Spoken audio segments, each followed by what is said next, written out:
और चलिए बात करेंगे खास खबरों की। मुख्यमंत्री डॉक्टर मोहन यादव ने आनंद के आयाम राष्ट्रीय संगोष्ठी का आयोजन किया। आपको बता दें कि राज्य आनंद संस्थान आनंद विभाग द्वारा अंतर्राष्ट्रीय प्रसन्नता दिवस के मौके पर संगोष्ठी का आयोजन किया। संगोष्ठी का आयोजन आरसीवीपी नरोन्हा प्रशासन और प्रबंधकीय अकादमी में किया जा रहा है। इसमें मुख्यमंत्री डॉक्टर मोहन यादव और हार्टफुलनेस संस्थान हैदराबाद की कमलेश डी पटेल ने मुख्य संबोधन दिया। संगोष्ठी में आनंद और प्रसन्नता के विविध आयामों पर गहन विचार विमर्श किया गया। संगोष्ठी में आनंद के विषय विशेषज्ञ, शिक्षाविद, शोधकर्ता, विभिन्न संस्थानों के प्रतिनिधि और समाज सेवी शामिल हुए। नापने का और इससे बाहर देखने का, अध्यात्म को देखने का, आत्मा को देखने का मापदंड मेटाफिजिक्स तय करती है।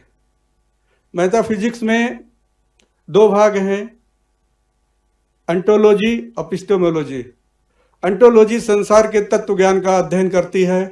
एपिस्टेमोलॉजी ब्रह्म का, नॉलेज का अध्ययन करती है। ये नॉलेज है क्या, नॉलेज की वैलिडिटी क्या है, नॉलेज के सोर्सेस क्या हैं, नॉलेज लिमिटेड है या अनलिमिटेड है, इन सब चीजों को एपिस्टेमोलॉजी देखती है।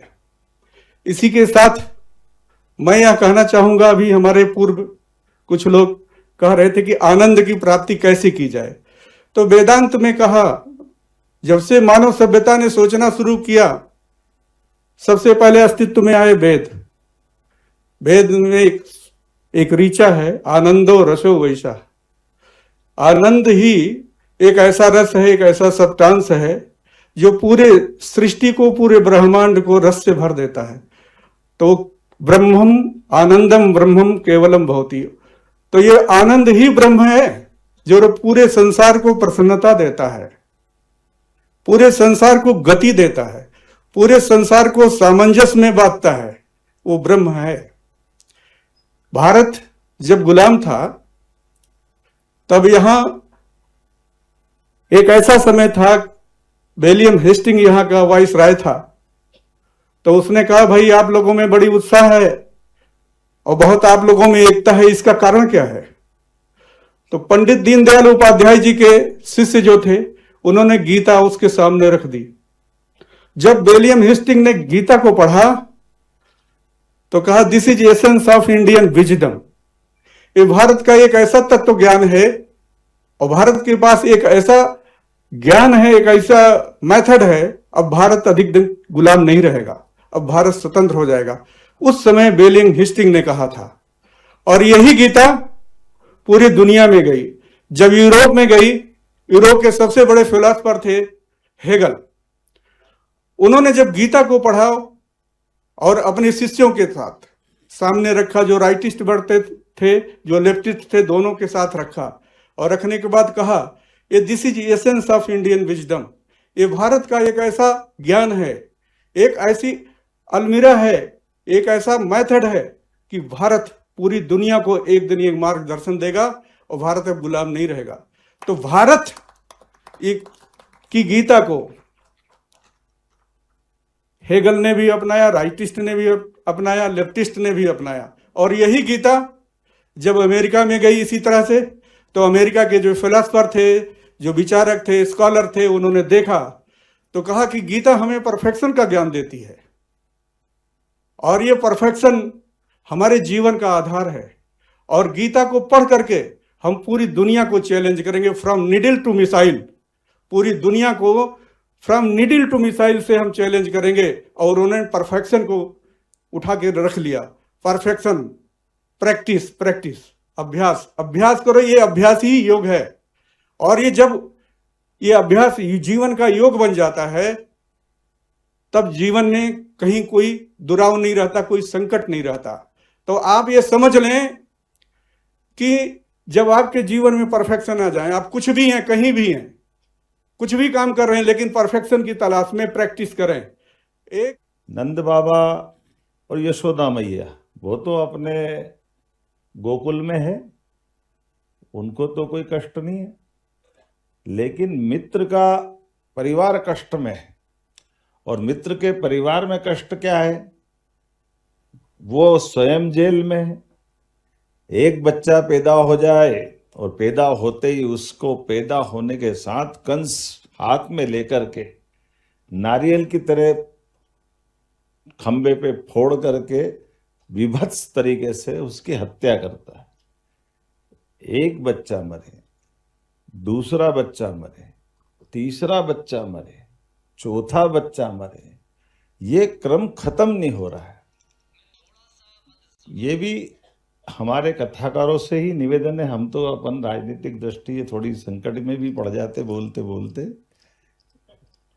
लेकिन अगर हम ध्यान से देखें तो 7 बच्चे एक के बाद एक, कोई 7वां ऐसा कहते कि वो गर्भ गिर गया, लेकिन बलराम दूसरी माँ से, उस समय का विज्ञान कितना उन्नत होगा कि भ्रूण ही शिफ्ट हो गया रोहिणी माता के गर्भ में। 7 माँ एक के पेट में, दूसरे 2 माँ दूसरे के पेट में। अब ये उस काल का विज्ञान हो सकता है उतना होगा, मैं तो उस पर भी नहीं जाना चाहता हूँ। लेकिन 8वें बच्चे को बचाना है, और समाज के सामने ये चुनौती भी है कि ये भविष्य की बड़ी धरोहर है, एक बड़े संकल्प की पूर्ति होगी, बड़े कष्ट का अंत होगा। तो बच्चे को बचाने के लिए युक्ति बुद्धि से आज भी मुझे लगता कितना चुनौती का ये मुद्दा होगा कि यशोदा मैया और नंद बाबा अपनी संतान को, अपने मित्र को मरने के लिए दे। मित्र के पास जाएगा तो उसकी गारंटी थी कि कंस उसको छोड़ने वाला नहीं, लेकिन दूसरे के बच्चों को पाल करके अपने बच्चे से ज्यादा दुनिया में उदाहरण बन जाए कि कृष्ण और यशोदा मतलब माँ बेटे का संबंध जो बताया है, ये आनंद हमारे अपनी संस्कृति से आ सकता है, ये सनातन संस्कृति से आ सकता है। जिनके जीवन में, और हमने कभी कहीं सुना भी नहीं है कि यशोदा माँ ने कभी उफ किया हो या नंद बाबा ने कभी कहा हो कि ये कन्हैया हमारा है कि नहीं, जब तक उनके पास रहा। और ये दृष्टिकोण और ये दौर हम हर बार अलग अलग प्रकार से देखते हैं। कृष्ण भगवान के जीवन से भी देखते हैं, जाने अनजाने हमारे मुंह से गलती से निकल जाता है कि जब महाभारत के भीषण युद्ध में भगवान कृष्ण दोनों सेनाओं के बीच, अर्जुन तो अपने रिश्तेदार को मारना नहीं चाहता था, लेकिन जबरदस्ती से भगवान कृष्ण चढ़ा बढ़ा करके उसको लड़ाने पे मजबूर कर दिया। आनंद मंत्रालय के द्वारा ये जो आयोजन किया गया, मैं शुभकामना देता हूँ, बधाई देता हूँ। और सही में हमारे काम की दक्षता बढ़े। प्रशासनिक मसनरी में काम के कई सारे तनाव भी होते हैं। जीवन की कठिनाइयों को भूल करके हम अपनी क्षमता योग्यता से काम के प्रति निष्ठा के आधार पर अपने प्रत्येक समय का सदुपयोग करें और मनस्थिति भी आनंद में रहे। इस भाव को लेकर आनंद मंत्रालय की जो स्थापना हुई थी, और हम सब सौभाग्यशाली हैं। 2016 सिंहस्थ उज्जैन के आयोजन के बाद ये मंत्रालय हमारे अपने कई सारे उद्देश्य की पूर्ति करते हुए आगे बढ़ रहा है।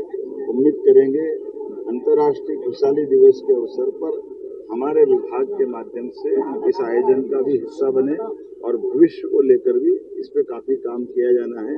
मेरी अपनी ओर से प्रदेशवासियों को, देशवासियों को, सभी को अंतर्राष्ट्रीय खुशहाली दिवस की स्कूल के पाठ्यक्रम में शामिल करेंगे। ये तो है ही है शामिल। आनंद सभाओं का आयोजन होता है। जैसे हमारे सैटरडे के दिन बच्चों की जो बाल सभाएं होती हैं, वो सच में आनंद सभाएं। हमारे लिए विषय को सही से रखना, सही से बात करना, और ये तो भगवान कृष्ण की लीलाओं में ध्यान में आता है कि कालिया नाग के ऊपर भी कैसे मुस्कुराया जाता है। आनंद की बात।